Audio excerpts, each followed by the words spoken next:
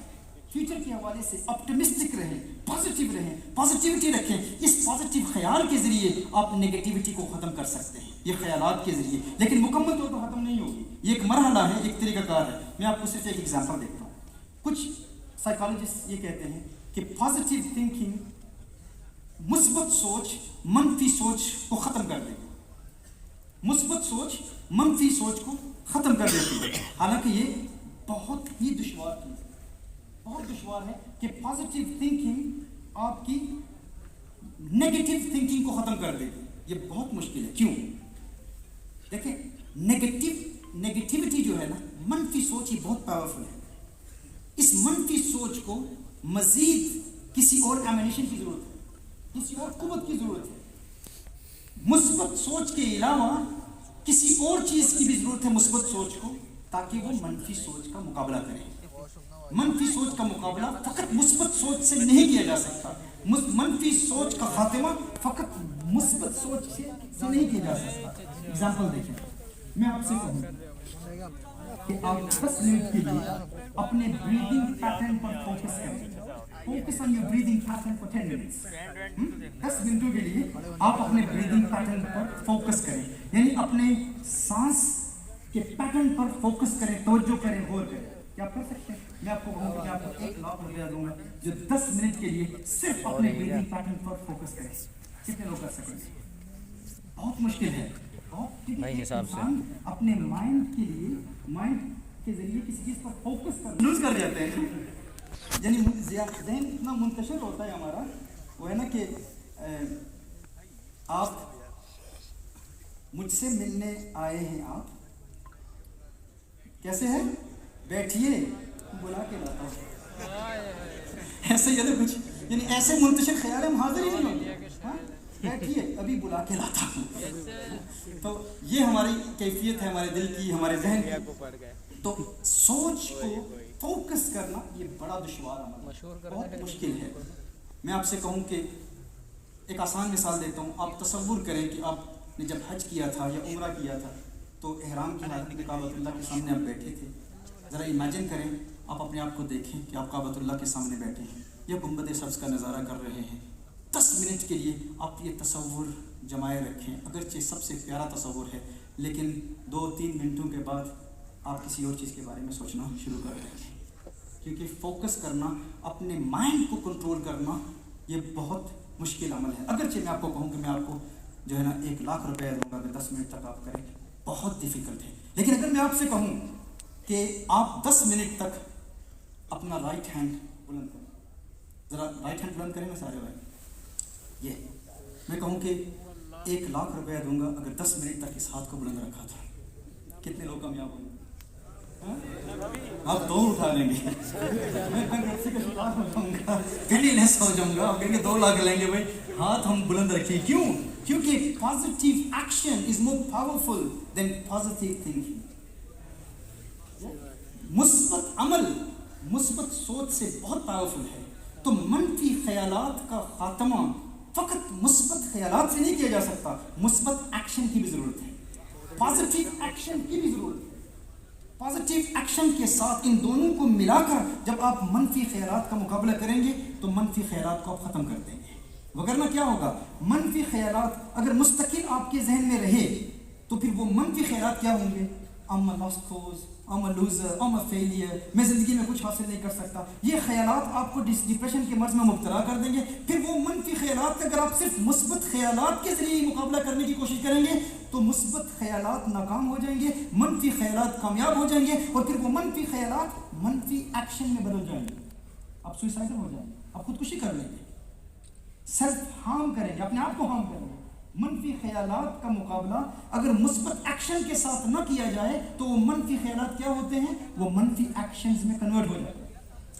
تو اس لیے دیکھیں قرآن کریم، میں یہ کہتا ہوں ہم نے قرآن کریم کو پڑھا، اکثر ہمارے یہاں کیا ہوتا ہے کہ قرآن کریم کی تفسیر فقط عقائد کے حوالے سے پڑھائی جاتی ہے، یا فقہ کے حوالے سے تفسیر آیات الاحکام کے حوالے سے، یا پھر عقائد ثابت کرنا، یا پھر قرآن کریم میں جو واقعات ہیں ان کو بیان کرنا، یا علم کلام کی بحثیں ہیں جو یا باطل نظریات کا رد کرنا، غیر مسلموں کا رد کرنا، اور پھر ایتھیزم کا رد کرنا، اور دیگر ادیان باطلہ کو ماننے والوں کا رد کرنا. ہم قرآن فقط اس حوالے سے پڑھتے ہیں. یاد رکھیے قرآن ہماری فقط احکام اور عقائد اور فقہ کے حوالے سے رہنمائی نہیں کرتا، قرآن ہمارے جذبات کی بھی رہنمائی کرتا ہے، ہمارے ایموشنز کی بھی رہنمائی کرتا ہے. لیکن اس حوالے سے قرآن کا مطالعہ بہت کم کیا جاتا ہے. تو دیکھیں اللہ جل وعلا نے آغاز کیا آپٹمسٹک قسم سے، والضحیٰ واللیل اذا سجی ما ودعک ربک وما قلی وللآخرۃ خیر لک من الاولی. ابھی اب صرف منفی سوچوں کا مقابلہ مثبت سوچ سے کر رہے ہیں. اسپرچل ورلڈ میں، اسپرچویلٹی میں، دین میں، عبادات میں، تقویٰ میں، پرہیزگاری میں، اللہ کے قرب کے حصول کے لیے جتنی محنت کریں اس حوالے سے جب آپ نگیٹیوٹی کا شکار ہو سکتے ہیں کہ میں دین میں استقامت حاصل نہیں کر سکتا، تو پہلے آغاز کریں گے مثبت تھوٹ کے ساتھ، مثبت خیالات کے ساتھ. یہ سوچیں گے وَلَلْآخِرَةُ خَيْرٌ لَكَ مِنَ الْأُولَىٰ. پاسٹ میں بھی پرابلمس آئی تھی لیکن اللہ نے مدد کی. جو پاسٹ میں اللہ نے مدد کی تو اب بھی وہ کرے گا. مستقبل میرا روشن ہے. پاسٹ کی چند مور ایگزامپلس آپ لکھ لیں، تحریر کر لیں، پھر آگے بڑھیں. وَلَلْآخِرَةُ خَيْرٌ لَكَ مِنَ الْأُولَىٰ وَلَسَوْفَ يُعْطِيكَ رَبُّكَ فَتَرْضَىٰ. وہ وقت آنے والا ہے جب ہے محبوب تیرا رب تجھے اتنا دے گا کہ تو راضی ہو جائے گا، تو خوش ہو جائے گا. میرا جی تو چاہتا ہے کہ اس پر واقعات بیان کروں اور جیسے جنرلی بیانات ہوتے ہیں، لیکن میں اس طرف نہیں جاتا. کنٹرول ساکن کنٹرول، اس موضوع کی طرف میں بڑھنا چاہتا ہوں. وَلَسَوْفَ يُعْطِيكَ رَبُّكَ فَتَرْضَىٰ. اب یہ اسپرچل دنیا ہے. روحانی دنیا میں جو ہمارے اندر منفی خیالات آتے ہیں ان کا مقابلہ مثبت خیالات کے ذریعے ابتدا ہوگی. پھر آگے اللہ جل وعلا ارشاد فرماتا ہے الم یجد کا یتیما فآویٰ. محبوب یاد کیجئے وہ وقت، الم یجد کا، کیا اس نے نہیں پایا تھا تجھے یتیم فآویٰ اور تجھے جگہ دی. یعنی محبوب کریم صلی اللہ علیہ وسلم کے حوالے سے وہ وقت تھا جب محبوب کریم صلی اللہ علیہ وسلم تنہا تھے تو اللہ جل وعلا نے محبوب کی مدد کی. تو اب آپ اپنی مٹیریلسٹک مادی زندگی کے حوالے سے کہ زندگی میں ایسا وقت تھا جب میں تنہا تھا، کوئی مددگار نہیں تھا، دنیاوی معاملے میں مجھے مال کی ضرورت تھی، مجھے مدد کی ضرورت تھی، تو میں نے اللہ جل وعلا کو پکارا. اللہ نے دنیاوی معاملات میں بھی ماضی میں میری مدد کی. تو ماضی کے حوالے سے سوچیں اور لکھیں فلاں فلاں وقت اللہ جل وعلا نے میری مدد کی تھی. اس کو لکھیں، ہر روز ان تحریروں کو پڑھتے رہیں. اس کے ذریعے آپ کے دل میں مثبت سوچ پیدا. الم یجد کا یتیما فآویٰ ووجدک ضالا فہدیٰ. اور وہ بھی وقت تھا جو ہماری معروف تفسیر ہے اس حوالے سے کہ تجھے اپنی محبت میں خود رفتہ پایا اور اپنی طرف راہ دی. لیکن ایک تفسیر یہ بھی ہے جس کی روشنی میں ان مفسرین نے یہ کلام کیا، یہ قرآنک سائیکالوجی کے حوالے سے، وہ یہ ہے کہ ووجدک ضالا فہدیٰ. بچپن میں نبی کریم صلی اللہ علیہ وآلہ وسلم گم ہو گئے تو اللہ جل وعلا نے راستہ دکھایا. تو یہ بھی ایک فزیکل ظاہری دنیا، اور ایک مرتبہ چچا کے ساتھ تھے تو اس وقت بھی اللہ جل وعلا نے راستہ دکھا دیا. تو یہ کیا ہے؟ یہ دنیا مٹیریلسٹک دنیا کے حوالے سے راستہ حاصل کرنا. آپ سوچیں کہ زندگی میں ایسے مراحل آئے جب میں فیصلہ نہیں کر پاتا تھا کہ کون سا راستہ اختیار کروں, کون سے کریئر میں سلیکٹ کروں, کس طرف میں اپنا فیوچر کے حوالے سے زندگی کے اہداف مقرر کروں کہ میں نے زندگی میں کیا بننا ہے. یا کسی زندگی کے ایسے مرحلے میں جب میں بالکل اپنے آپ کو ایک سخت کیفیت میں محسوس کرتا تھا کہ میں آگے نہیں جا سکتا, تو اللہ جل وعلا نے میری رہنمائی فرمائی, اللہ نے میری مدد کی, اللہ نے مجھے ہدایت عطا فرمائی. تو ماضی کے ان واقعات کو سوچیں کہ جب میں نے اپنا کریئر سلیکٹ کرنا تھا, کیا میں انجینئر بنوں گا یا ڈاکٹر بنوں گا یا آرٹ میں بنوں گا, میں فٹ بالر بنوں گا, میں کرکٹر بنوں گا, میں بزنس مین بنوں گا, میں کون سی فیلڈ اختیار کروں, یا دیگر دنیاوی معاملات میں جو بھی ایسے آپ کے ذہن میں خیالات آتے تھے. آپ سوچیں کہ اللہ جل وعلا نے ماضی میں مدد کی, اللہ جل وعلا نے ماضی میں ہدایت دی, اللہ جل وعلا اب بھی مجھے ہدایت دے گا. وَوَجَدَكَ ضَالًا فَهَدَىٰ وَوَجَدَكَ عَائِلًا فَأَغْنَىٰ. اور اللہ جل وعلا نے آپ کو پایا حاجت مند اور غنی کر دیا. کتنا وقت تھا, یہ میں نے جس طرح پہلے وضاحت کر دی کہ اگرچہ خطاب حضور اکرم صلی اللہ علیہ وسلم سے ہے, لیکن حضور کے وسیلے سے سورۃ الضحیٰ کا فیض امت تک کیسے پہنچا. وَوَجَدَكَ ضَالًا فَهَدَىٰ وَوَجَدَكَ عَائِلًا فَأَغْنَىٰ, کہ اس نے آپ کو پایا حاجت مند اور اس نے آپ کو غنی کر دیا. اللہ جل وعلا نے آپ کو غنی کر دیا. یعنی وہ وقت تھا جب میں ضرورت مند تھا, حاجت مند تھا, مجھے ضرورت تھی, میں اللہ کو پکارتا تھا. ماضی میں جس رب نے میری مدد کی وہ مستقبل میں بھی میری مدد کرے گا. ان چیزوں کو لکھیں. یہ پہلی 3 آیتیں دینی حوالے سے جو منفی خیالات ہمارے دل میں پیدا ہوتے ہیں ان کے حوالے سے ان کی ٹریٹمنٹ کا طریقہ یہ ہے کہ ان چیزوں کو ہر روز کچھ وقت نکال کر ان کو لکھیں اور پھر ہر روز اپنی پاسٹ کی تحریروں کو پڑھتے رہیں. اس کا فائدہ کیا ہوگا کہ آپ کے دل میں مثبت سوچ پیدا ہونا شروع ہو جائے گی, دین کے حوالے سے بھی اور دنیاوی مادی حوالوں سے بھی. اب آگے بڑھتے ہیں. اب اس کے بعد اللہ جل وعلا کیا ارشاد فرماتا ہے, جس طرح میں نے بتایا کہ مثبت سوچ منفی سوچ کا مکمل خاتمہ نہیں کر پاتی. کس چیز کی ضرورت ہے؟ مثبت ایکشن کی ضرورت ہے, پازیٹیو عمل کی ضرورت ہے. اب اللہ جل وعلا ارشاد فرماتا ہے فَأَمَّا الْيَتِيمَ فَلَا تَقْهَرْ فَأَمَّا الْيَتِيمَ فَلَا تَقْهَرْ. اللہ جل وعلا نے اب یہ کیا حکم ہے کہ یتیم کے حوالے سے اللہ جل وعلا نے ارشاد فرمایا کہ اس پر دباؤ مت ڈالو. فَلَا تَقْهَرْ وَأَمَّا السَّائِلَ فَلَا تَنْهَرْ, اور منگتے کو مت جھڑکو, سائل کو مت جھڑکو. وَأَمَّا بِنِعْمَتِ رَبِّكَ فَحَدِّثْ. یہ 3 آیتیں یہ کس حوالے سے؟ یہ پازیٹیو ایکشن کے حوالے سے, مثبت ایکشن کے حوالے سے. یعنی مثبت سوچ کے ذریعے آپ نے منفی سوچ کا خاتمہ کیا دینی معاملات کے حوالے سے, پھر مثبت سوچ کے ذریعے آپ نے دنیاوی مادی حوالوں سے منفی سوچ کا خاتمہ کرنے کی کوشش کی لیکن نہ کر پائے. اب آخر کیا ہے؟ اس منفی سوچ کو بالکل ختم کرنے کے لیے اب نیکسٹ موسٹ امپورٹنٹ عمل یہ ہے کہ پازیٹیو ایکشن پر عمل کریں. پازیٹیو ایکشن سے آغاز کریں. آپ خدمت خلق بجا لائیں, آپ ضرورت مندوں کی مدد کریں, آپ کسی چیریٹیبل آرگنائزیشن کا حصہ بنیں. یاد رکھیں ڈپریشن کا شکار لوگ اکثر اپنے آپ کو وہ یہ سمجھتے ہیں کہ لوگ میری مدد کریں. ان کو اس بات کی عادت ہو جاتی ہے کہ وہ مدد کے ریسیپینٹس بن جاتے ہیں اور انہیں بڑی تکلیف ہوتی ہے جب کوئی ان کی مدد نہیں کرتا. وہ اس بات کے عادی ہیں, اور اگر آپ ان کی مدد کرتے رہے نا تو ایک وقت آئے گا کہ آپ بھی تنگ پڑ جائیں گے. آپ کہیں گے یہ پاسبل ہی نہیں, یہ بندہ ہمیشہ گلے کرتا ہے, شکوے کرتا ہے, ناراضگی کا اظہار کرتا ہے. آپ اس کی ہر بات کو مانیں گے, ہر حوالے سے صرف مدد ہی کرتے رہیں گے نا, تو کیا ہوگا؟ ایک وقت آئے گا شاید آپ بھی ڈپریشن کے شکار ہو جائیں. کیوں؟ کیونکہ وہ آپ کی بات صرف مدد سے نہیں مانے گا. ڈپریشن کے مرض میں مبتلا شخص کی سب سے بڑی مدد یہ ہے کہ فقط اس کی مدد نہ کریں, آپ اس کو بھی مددگار بنائیں, اس کو مددگار بنائیں. دیکھیں میں نے کہا نا کہ پازیٹیو ایکشن کی ضرورت ہے. پازیٹیو تھاٹ کے ساتھ ساتھ پازیٹیو ایکشن کے ذریعے آپ نیگیٹو تھاٹس کا خاتمہ کر سکتے ہیں. پازیٹیو ایکشن کیا ہے؟ فَأَمَّا الْيَتِيمَ فَلَا تَقْهَرْ. اب وَأَمَّا السَّائِلَ فَلَا تَنْهَرْ وَأَمَّا بِنِعْمَةِ رَبِّكَ فَحَدِّثْ. اب یتیموں کی آپ مدد کریں گے, سائلین کی آپ مدد کریں گے, کیونکہ جو گھر میں تنہائی میں بیٹھا رہتا ہے صرف یہی سوچتا ہے کہ میں ہی سب سے زیادہ ضرورت مند ہوں, حاجت مند ہوں, دنیا میری مدد کرے, مجھے کوئی پوچھتا نہیں. اسے گھر سے نکالنا ہے, آپ نے گھر سے نکال کر آپ نے اس کو دکھانا ہے. آپ اس کو بار بار کہیں گے نا کہ دیکھ you got every gift of life, تیرے پاس زندگی کی ہر سہولت ہے. دیکھ فلاں شخص اس کے پاس تو گھر بھی نہیں ہے, اس کے ماں باپ کا انتقال ہو گیا ہے, تو اتنی خوبصورت زندگی گزار رہا ہے, تیرے ماں باپ زندہ ہے, شیلٹر ہے, گھر ہے, صحت مند ہے, تو کیوں اس طرح سوچتا ہے؟ اب جتنی بھی پازیٹیو سوچ اس کے دل میں پیدا کرنے کی کوشش کریں گے نا, چونکہ اس نے اس کو ایکسپیرینس ہی نہیں کیا, یہ صرف ڈسکرسیو نالج ہے, ایکسپیرینشیل نالج کی ضرورت ہوتی ہے ڈپریشن کے مرض میں مبتلا شخص کے لیے, کہ اس کو ایکسپیرینس کرنا پڑتا ہے. جب آپ اس کو گھر سے نکال کر کہیں گے آج تجھے چند غریبوں سے تیری ملاقات کراتا ہوں, جب حاجت مندوں سے اس کو متعارف کرائیں گے, آپ کہیں گے ہر روز ہم ان کو کھانا کھلائیں گے, ہر روز ان کی خدمت کریں گے. کیوں خواجہ